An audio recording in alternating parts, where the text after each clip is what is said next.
प्रिय भक्तगणों, आज है भादो माह की चतुर्थी तिथि और चतुर्थी तिथि में हम भगवान श्री कृष्ण के चौथे कथा अध्याय का श्रवण मात्र करेंगे, जिसको सुनने से व्यक्ति समस्त प्रकार की बाधाओं से दूर हो जाता है और उसके जीवन में अनंत काल तक भगवान श्री हरि विष्णु के प्रति प्रेम और स्नेह हो जाता है। तो आज इस कथा का श्रवण पूरी श्रद्धा और ध्यान से करना, क्योंकि यह कथा मनुष्य को समस्त प्रकार के मोहबंधन से दूर कराने वाली है।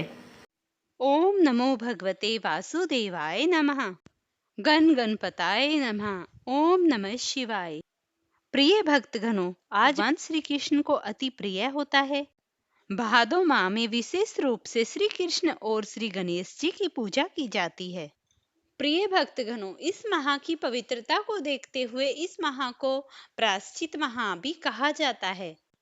इस माह में ब्रह्म मुहूर्त में उठकर किसी जलाशय या फिर नदी में स्नान करने से पूर्व जन्मों में किए गए पापों से मुक्ति मिलती है।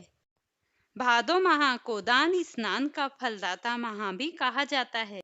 भादो माह में भगवान श्री कृष्ण की सच्चे मन से पूजा आराधना करने से संतान की प्राप्ति भी होती है। ऐसा भी माना जाता है कि भादो माह में दान धर्म जो भी सत्कर्म किए जाते हैं उनसे पापों का नाश हो जाता है। साथ ही व्यवसाय कार्य क्षेत्र में सफलता प्राप्त होती है, शत्रुओं पर विजय प्राप्त होती है और सुख समृद्धि में वृद्धि होती है। भादो मास व्रत त्योहारों से परिपूर्ण होता है।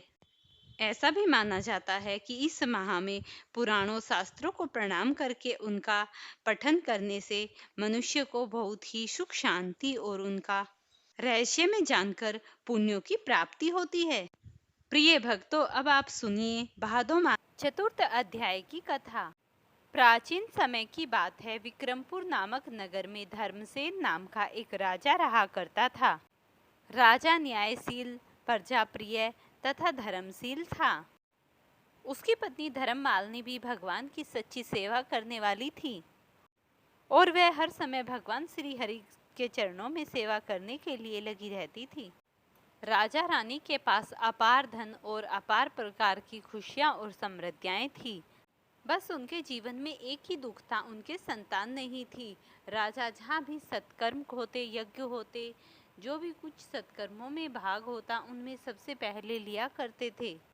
एक दिन की बात है, मालिनी रानी ने अपनी दासी को बुलाया और उसे कहा कि मेरे साथ तुम महल में चलो। जैसे ही रानी और दासी महल में गई, वहाँ पर एक बुढ़िया थी। उस बुढ़िया से उसने बताया कि मुझे कोई संतान नहीं है।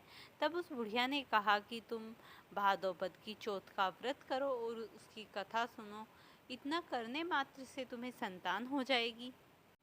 यह बात रानी ने सारी दासी के सामने बताई। तब दासी बोली कि यह व्रत तो भगवान श्री गणेश जी को अत्यंत ही प्रिय है। अगर इस व्रत को पूरी श्रद्धा और भक्ति के साथ किया जाता है तो निर्धन को धन, संतानहीन को संतान और ऐश्वर्य सुख वाले को ऐश्वर्य, समस्त प्रकार के सुख इस व्रत को करने मात्र से प्राप्त हो जाते हैं। जब दासी से ये सभी बातें रानी ने सुनी तो उसने मन ही मन निश्चय किया कि मैं चतुर्थी का व्रत अवश्य करूंगी। तब रानी ने भादोपद की चतुर्थी तिथि को संकल्प किया कि आज मैं भादोपद चतुर्थी का व्रत करूंगी और अन्न जल ग्रहण नहीं करूंगी। आज मैं श्री विघ्नहर्ता गणेश जी का पूजन पूरे श्रद्धा और भाव से करूंगी। रानी ने पूरा दिन गणेश जी का नाम जप करते हुए व्रत किया और फिर शाम को गंगाजल से गणेश जी की मूर्ति का स्नान कराया।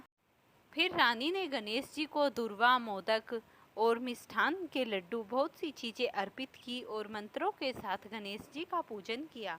व्रत के समाप्त होने पर रानी ने ब्राह्मणों को भोजन कराया और फिर उन्हें भी दक्षिणा दी। गणेश जी रानी की भक्ति से प्रसन्न होकर उसे सपन में बोले, हे मालिनी, मैं तेरी भक्ति से प्रसन्न हूँ। तुझे एक अत्यंत तेजस्वी और ओजस पुत्र प्राप्त होगा। कुछ समय बाद रानी गर्भवती हुई और उसने एक अति सुंदर बालक को जन्म दिया। खुशियां मनाई गई, सारे नगर में आनंद छा गया और ऐसा मानो राजा रानी को सुखमय जीवन में आनंद के दिन आ गए। इस प्रकार बालक का जन्म होते ही राजा और रानी बहुत ही प्रसन्न हुए। उन्होंने प्रजा को बहुत सा धन बांटा और बालक के साथ उन्होंने बहुत अच्छे से अपना जीवन यापन करने लगे। अब मैं आपको एक कथा और सुनाऊंगी। पूर्व काल में भादोपद मास की चतुर्थी तिथि को कैलाश पर्वत पर माता पार्वती ने भगवान शिव से पूछा, हे प्राणनाथ, भादो मास में ऐसी कौन सी कथा है जिसको सुनने से सुख, सौभाग्य और संतान की प्राप्ति होती है। तब भगवान शिव ने कहा, भादो मास की चतुर्थी तिथि को इस कथा का जो भी मनुष्य पूरी श्रद्धा से श्रवण करता है उसके यहाँ संतान प्राप्ति होती है, समस्त प्रकार के सुखों का आगमन होता है, उसके जीवन से दुखों का क्षयनाश हो जाता है। माता पार्वती की इस बात को सुनकर भगवान शिव मुस्कुराए और बोले, प्राचीन समय में एक धर्मनिष्ठ राजा थे। उन्होंने इस व्रत को करके अपने जीवन में अनंत प्रकार के सुख प्राप्त किए थे। हमारे पुराणों में ऐसा भी कहा जाता है कि महर्षि वेदव्यास ने भी भादोपद माह की चतुर्थी तिथि के व्रत को धारण करके और सच्चे मन और पूरी श्रद्धा से इस व्रत का संकल्प करके उन्होंने व्रत को किया। यहाँ तक कि भगवान ने उनकी सभी बाधाएं तो दूर की थी, साथ ही उन्हें भवसागर से पार कराकर स्वयं अपने धाम को लेकर गए थे। इस तरीके से उनके जीवन का उद्धार हुआ था। इस प्रकार जो भी मनुष्य इन सप्त ऋषियों की बातें सुनता है और भगवान श्री हरि नारायण के इन वचनों को सुनकर उनके व्रत का धारण पालन करता है और उनके श्री चरणों में लगा रहता है तो उनकी समस्त प्रकार की मनोकामनाएं पूर्ण होती हैं। फ्रेंड्स, अगर आपको ये वीडियो पसंद आती हैं तो इन्हें लाइक शेयर किया कीजिए और चैनल पर नए हैं तो चैनल को सब्सक्राइब करिए और मुझे बताइए मैं आपके लिए अगली वीडियो कौन सी लेकर आऊँ।